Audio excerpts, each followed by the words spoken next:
Hello दोस्तों, स्वागत है आप सभी का स्टडी नॉन स्टॉप चैनल पर। दोस्तों, आज के इस वीडियो में हम लोग बौद्ध धर्म से संबंधित 25 क्वेश्चन डिस्कस करेंगे। और ये जो है दूसरा पार्ट है। इससे पहले एक पार्ट में बना चुका हूँ, उसमें भी मैंने 25 क्वेश्चंस आपको कराए थे।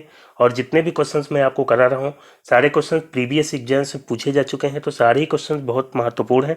तो दोनों पार्ट आप जरूर देखिएगा। इससे पहले वाला जो पार्ट है उसको देखने के लिए वीडियो के डिस्क्रिप्शन में आपको लिंक मिल जाएगा, तो वहाँ से आप देख सकते हैं। पहला पार्ट जरूर देखिएगा और आज का पार्ट भी आप पूरा देखिएगा। और वीडियो अगर आपको अच्छा लगे तो लाइक और शेयर जरूर करिएगा। तो दोस्तों, आइए शुरू करते हैं। पहला क्वेश्चन है, वह स्थल जिसका संबंध भगवान बुद्ध के जीवन की किसी घटना से नहीं रहा है वो है। तो यहाँ पे जो स्थल दिए गए हैं, बताना है कि भगवान बुद्ध के जीवन से किस घटना का संबंध नहीं रहा है। तो बात करते हैं सारनाथ की। तो सारनाथ में इन्होंने पहला उपदेश अपना दिया था। सारनाथ में बोध गया की बात करते हैं तो यहाँ पे इनको ज्ञान प्राप्त हुआ था बोधि वृक्ष के नीचे। और कुशीनारा, जिसको कुशीनगर के नाम से जानते हैं, तो यहाँ पे भगवान बुद्ध को निर्वाण की प्राप्ति हुई थी, यानी कि इनकी मृत्यु हुई थी। तो यहाँ पे जो है राइट आंसर क्या हो जाएगा, ऑप्शन बी, सांची। ठीक है, सांची जो कि मध्य प्रदेश में है। और सांची का स्तूप आपको पता है कि काफ़ी फेमस है, लेकिन इसका संबंध जो है भगवान बुद्ध के जीवन की किसी घटना से नहीं रहा है। तो यही इसका राइट आंसर हो जाएगा, ऑप्शन बी, सांची। फिर अगला क्वेश्चन है, निम्नलिखित में से किसे एशिया के ज्योतिपुंज के तौर पर जाना जाता है।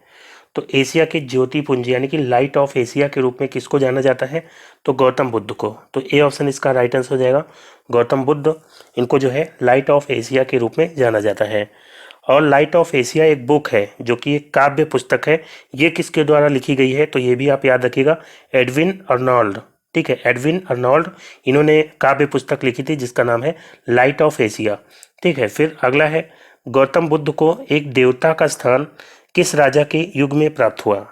तो गौतम बुद्ध को एक देवता के रूप में जो है किस राजा के युग में स्थान प्राप्त हुआ, बताना है। तो इसका राइट आंसर हो जाएगा, ऑप्शन बी, कनिष्क।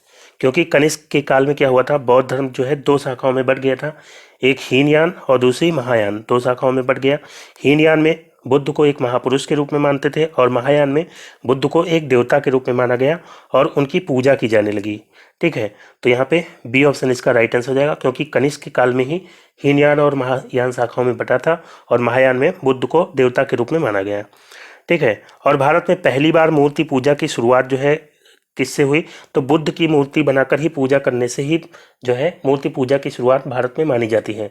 तो अगर ये भी क्वेश्चन आ जाए कि मूर्ति पूजा की शुरुआत किस धर्म से हुई, तो बौद्ध धर्म से हुई। ठीक है, तो यहाँ पे फिलहाल बी ऑप्शन इसका राइट आंसर हो जाएगा, कनिष्क। फिर दोस्तों, अगला क्वेश्चन है, बुद्ध की खड़ी प्रतिमा निम्न में से किस काल में बनाई गई। तो बुद्ध की खड़ी प्रतिमा जो है बनाई गई कुषाण काल में। ठीक है, बी ऑप्शन इसका राइट आंसर हो जाएगा, क्योंकि कुषाण काल में ही जो है गांधार शैली और मथुरा शैली के अंतर्गत बुद्ध की खड़ी और बैठी मूर्तियों का निर्माण हुआ था। ठीक है, तो बी ऑप्शन इसका राइट आंसर हो जाएगा, कुषाण काल। फिर अगला है, भूमि स्पर्श मुद्रा की सारनाथ बुद्ध मूर्ति संबंधित है। तो बुद्ध की एक भूमि स्पर्श मुद्रा वाली मूर्ति है जो कि सारनाथ में है, वो किस काल से संबंधित है। तो इसका राइट आंसर हो जाएगा, ऑप्शन डी, गुप्त काल से। ठीक है, गुप्त काल से संबंधित है, तो यहाँ पे डी ऑप्शन इसका राइट आंसर हो जाएगा। फिर अगला है, महायान बौद्ध धर्म में बोधिसत्व अवलोकितेश्वर को और किस अन्य नाम से जानते हैं। तो बोधिसत्व अवलोकितेश्वर, बोधिसत्व का मतलब कि जिसने बुद्धत्व को प्राप्त हुआ, मतलब बुद्ध ज्ञान को प्राप्त हुआ हो, उसको बोधिसत्व कहते हैं। तो बोधिसत्व अवलोकितेश्वर, इनको जो है एक और नाम से जाना जाता है, बोधिसत्व पद्मपाणि के नाम से। तो सी ऑप्शन इसका राइट आंसर हो जाएगा। और बोधिसत्व पद्मपाणि की चित्रकला है जो कि काफ़ी फेमस जो है चित्रकला है, ये कहाँ पे है, तो ये है अजंता में। ठीक है, तो इसको भी याद रखिएगा, अजंता में है। और ये अजंता चित्रकला की श्रेष्ठ कलाकृतियों में से एक है। ठीक है, तो इसको याद रखिएगा। तो सी ऑप्शन इसका राइट आंसर हो जाएगा, पद्मपाणि। फिर अगला है, हीनयान अवस्था का विशालतम एवं सर्वाधिक विकसित शैलकृत चैत्य गृह स्थित है। तो हीनयान अवस्था का विशालतम और सबसे विकसित जो है शैलकृत मतलब पत्थर को काट करके बनाया गया चैत्य गृह, ये कहाँ पे है। तो इसका राइट आंसर हो जाएगा, ऑप्शन सी, काले में। काले ये जो है पुणे में है, महाराष्ट्र में। ठीक है, तो यहाँ पे सी ऑप्शन इसका राइट आंसर हो जाएगा। फिर अगला, निम्नलिखित में से किस शैलकृत गुफा में 11 सिरों के बोधिसत्व का अंकन मिलता है। तो यहाँ पे इसका राइट आंसर हो जाएगा, ऑप्शन सी, कन्हेरी। तो कन्हेरी गुफाएं जो है महाराष्ट्र में है। महाराष्ट्र में मुंबई का एक प्रमुख पर्यटक स्थल है और यहाँ पर कन्हेरी में एक ही पहाड़ी में 90 गुफाएं हैं और उसी में से गुफा नंबर 41 में अवलोकितेश्वर की एक मूर्ति है जिनकी 4 भुजाएं हैं और 11 सिर हैं। ठीक है, तो कौन सी शैलकृत गुफा है? तो कन्हेरी की गुफा है जहाँ पर 11 सिरों के बोधिसत्व का अंकन मिलता है। तो सी ऑप्शन इसका राइट आंसर हो जाएगा, ऑप्शन सी कन्हेरी। फिर अगला है, प्रथम शताब्दी ईस्वी में किस भारतीय बौद्ध भिक्षुक को चीन भेजा गया था? तो दोस्तों इसका राइट आंसर हो जाएगा ऑप्शन डी, यहाँ पे राइट आंसर हो जाएगा नागार्जुन। ठीक है, तो नागार्जुन जो कि कनिष्क के दरबार में एक महान विभूति थे और चीनी मान्यता के अनुसार चीन की यात्रा करके इन्होंने वहाँ पर बौद्ध शिक्षा प्रदान की थी। ठीक है, तो यहाँ पे डी ऑप्शन इसका राइट आंसर हो जाएगा। और नागार्जुन की एक पुस्तक है, इनकी पुस्तक है माध्यमिक कारिका। ठीक है, माध्यमिक कारिका में इन्होंने सापेक्षता के सिद्धांत को प्रस्तुत किया है। सापेक्षता का सिद्धांत यानी कि थ्योरी ऑफ रिलेटिविटी, जो कि बाद में आइंस्टीन ने बताया था, उसको जो है इन्होंने पहले ही बता दिया था। सापेक्षता के सिद्धांत को इन्होंने प्रस्तुत किया था और इसको शून्यता का सिद्धांत भी कहा जाता है। ठीक है, तो यहाँ पे डी ऑप्शन का राइट आंसर हो जाएगा। और नागार्जुन से संबंधित ये भी प्रश्न आता है कि नागार्जुन किस बौद्ध संप्रदाय के थे? तो नागार्जुन किस बौद्ध संप्रदाय के थे? तो ये माध्यमिक बौद्ध संप्रदाय के थे। ठीक है, फिर अगला है, बौद्ध शिक्षा का केंद्र था, तो इसमें से बताना है बौद्ध शिक्षा का केंद्र कौन सा था। तो प्राचीन काल में बौद्ध शिक्षा के 3 प्रमुख केंद्र थे, एक था नालंदा, दूसरा वल्लभी और तीसरा विक्रमशिला। तो विक्रमशिला इसका राइट आंसर हो जाएगा, ऑप्शन ए विक्रमशिला। विक्रमशिला जो है बिहार में भागलपुर के पास में है। और नालंदा की बात करते हैं तो ये भी बिहार में है, राजगीर के पास में। वल्लभी जो है गुजरात में था। ठीक है, तो यहाँ पे बौद्ध शिक्षा का केंद्र जो है क्या हो जाएगा, विक्रमशिला। फिर अगला है, नालंदा विश्वविद्यालय के संस्थापक कौन थे?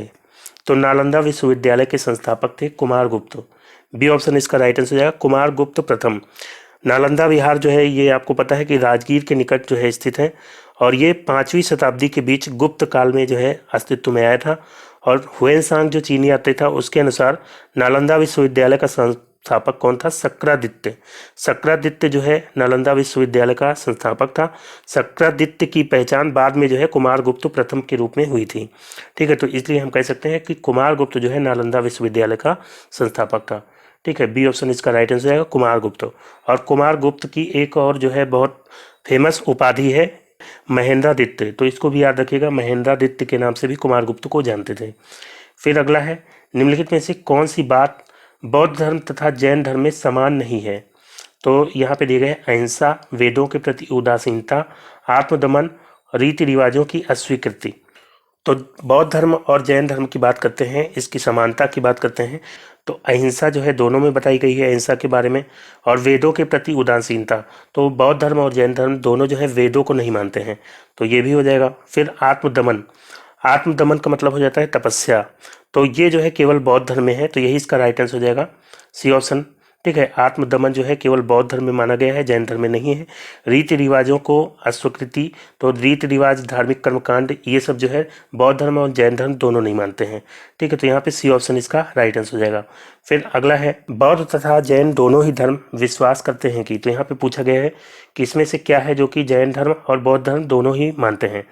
तो कर्म तथा पुनर्जन्म के सिद्धांत सही है पहला, तो ये जो है दोनों धर्म विश्वास करते हैं, कर्म और पुनर्जन्म के सिद्धांत जो है दोनों धर्म मानते हैं, तो यही इसका राइट आंसर हो जाएगा, ऑप्शन ए कर्म तथा पुनर्जन्म के सिद्धांत सही हैं।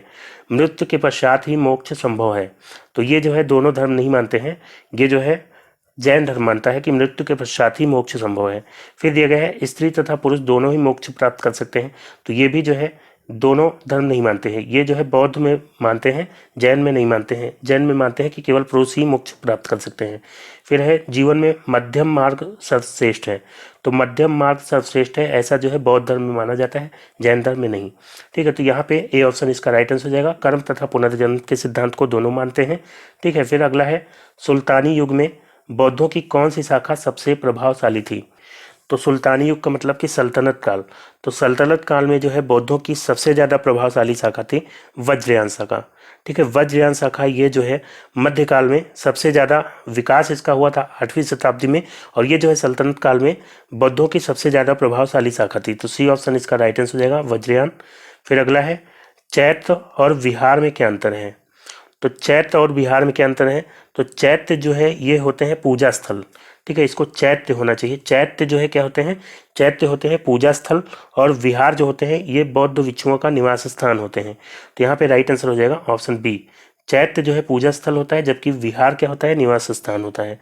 ठीक है, फिर अगला है, वह बौद्ध साहित्य जो बुद्ध के विभिन्न जन्मों की कथाओं के विषय में है क्या है। तो बुद्ध के विभिन्न जन्मों की कथाएं जो है किस बौद्ध साहित्य में है, तो इसका राइट आंसर हो जाएगा जातक। जातक कथाएं, इसमें जो है बुद्ध के पिछले जन्म की कई जो है कथाएं हैं, तो इसको जो है जातक कथाएं के नाम से जानते हैं। तो यहाँ पे डी ऑप्शन इसका राइट आंसर हो जाएगा, जातक कथाएं। फिर अगला है, इनमें से कौन सा सुमेलित नहीं है।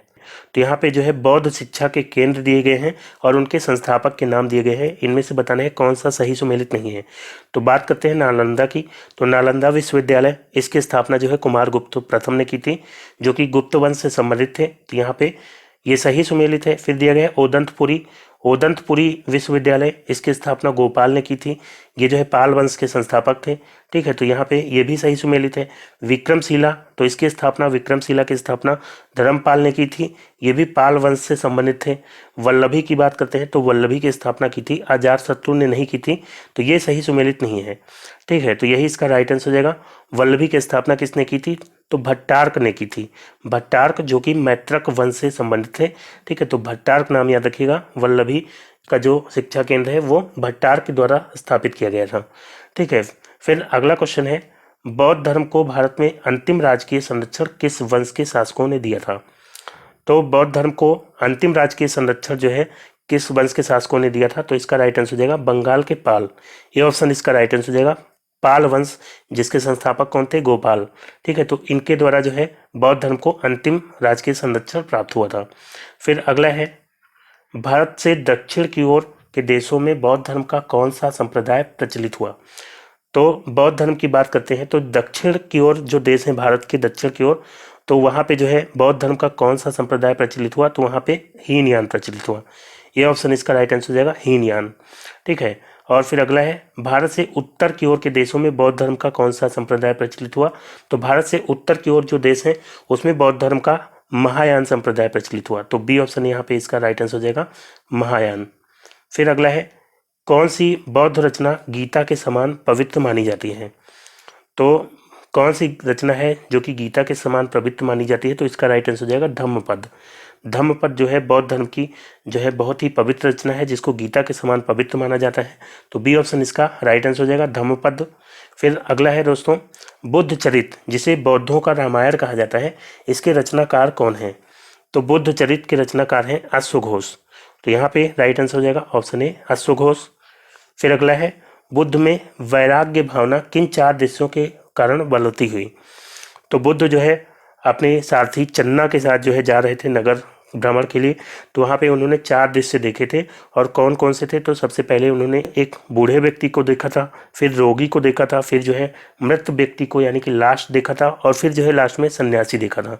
तो इन 4 दृश्यों के कारण उनके अंदर वैराग्य की भावना आ गई थी। तो यहाँ पे ए ऑप्शन इसका राइट आंसर हो जाएगा, बूढ़ा, रोगी, लाश और सन्यासी, ये 4 दृश्य उन्होंने देखे थे। फिर अगला है, महाविभास शास्त्र के रचयिता कौन है। तो महाविभास शास्त्र, इसके रचयिता हैं वसुमित्र। तो वसुमित्र ने जो है चौथी बौद्ध संगीति के दौरान इस पुस्तक की रचना की थी, और इस पुस्तक को जो है बौद्ध धर्म का विश्वकोश, बौद्ध धर्म के विश्वकोश के नाम से भी इस पुस्तक को जानते हैं। ठीक है, तो यहाँ पे ए ऑप्शन इसका राइट आंसर हो जाएगा, वसुमित्र। तो दोस्तों आज का वीडियो यहीं पे समाप्त करता हूँ। वीडियो कैसा लगा आपको कमेंट करके जरूर बताइएगा। अगर वीडियो आपको अच्छा लगा हो तो लाइक और शेयर करना ना भूलेगा, और जो दोस्त नए हैं चैनल पर, चैनल को सब्सक्राइब कर लीजिए, नोटिफिकेशन बेल को ऑन कर लीजिएगा, ताकि जैसे ही अगला वीडियो अपलोड हो उसका नोटिफिकेशन आपको सबसे पहले मिल जाए। तो मिलते हैं अगले वीडियो में, तब तक के लिए goodbye and take care.